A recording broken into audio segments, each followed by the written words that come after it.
അസ്സലാമു അലൈക്കും വറഹ്മത്തുള്ളാഹി വബറകാതുഹു. പ്രിയപ്പെട്ടവരെ, എല്ലാവർക്കും ഉപകരിക്കുന്ന, പ്രത്യേകിച്ച് റമളാൻ മാസത്തിൽ ഉപകാരപ്രദമായ ആത്മീയ ഒറ്റമൂലി പറയാം. 2-3 വർഷങ്ങൾക്ക് മുമ്പ് ഈ ടിപ്സ് പറഞ്ഞിരുന്നു. ഒരുപാട് ആളുകൾക്ക് ഉപകാരപ്പെടുകയും ചെയ്തിരുന്നു. അൽഹംദുലില്ലാഹ്. നോമ്പ് നോൽക്കുന്നവർക്ക് സ്വാഭാവികമായും ക്ഷീണവും ദാഹവും തളർച്ചയും വിശപ്പും ഉണ്ടാകും. പ്രത്യേകിച്ച് ചൂട് കൂടുതലായതിനാൽ മേൽ പറഞ്ഞതെല്ലാം വർദ്ധിക്കും. നോമ്പിന് അമിത ക്ഷീണവും തളർച്ചയും ദാഹവും അലട്ടാതെ ധാരാളം ഇബാദത്ത് ചെയ്യാൻ ശരീരത്തിന് ഖുവ്വത്ത്, ശക്തി കിട്ടലാണ് ഈ വീഡിയോ കൊണ്ടുള്ള ലക്ഷ്യം. അമിത തളർച്ച വന്നാൽ ഇബാദത്ത് ചെയ്യുന്നതിൽ നിന്നും നമ്മെ അകറ്റി ഉറങ്ങുന്നവരും മടിയന്മാരും ആക്കും. അതില്ലാതിരിക്കാനാണ് ഈ വീഡിയോ ഈ സമയത്ത് ചെയ്യുന്നത്. പ്രിയപ്പെട്ടവരെ, ശരീരത്തിന് ക്ഷീണവും ദാഹവും വിശപ്പും അനുഭവപ്പെടാതിരിക്കാൻ, നല്ല ഉന്മേഷവും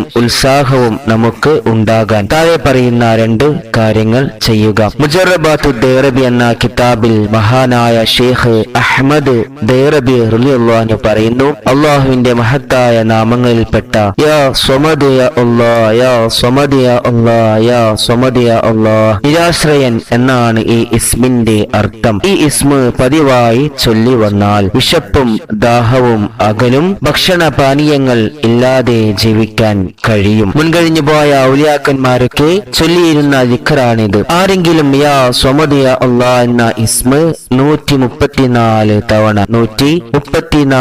തവണ ചൊല്ലിയാൽ വിശപ്പിന്റെ ആധിപത്യം ഇല്ലാതെയാകും. രണ്ടാമത്തെ കാര്യം പറയാം. സൂറത്തുൽ ഫാത്തിഹ എല്ലാവർക്കും അറിയുന്നതാണ്. അതിരാവിലെ സുബ്ഹിക്ക് ശേഷം 1 അതിലധികമോ ഓതി കൈകളിൽ ഊതി മന്ത്രിച്ചു മുഖത്തും വയറ്റത്തും തടവുക. എന്നാൽ ആ ദിവസം വിശപ്പും ദാഹവും അവനെ അലട്ടില്ല. പ്രിയമുള്ളവരെ, അതിനാൽ സുബ്ഹ് നിസ്കാര ശേഷം സൂറത്തുൽ ഫാത്തിഹ ഓതി മുഖത്തും വയറ്റത്തും തടവുക.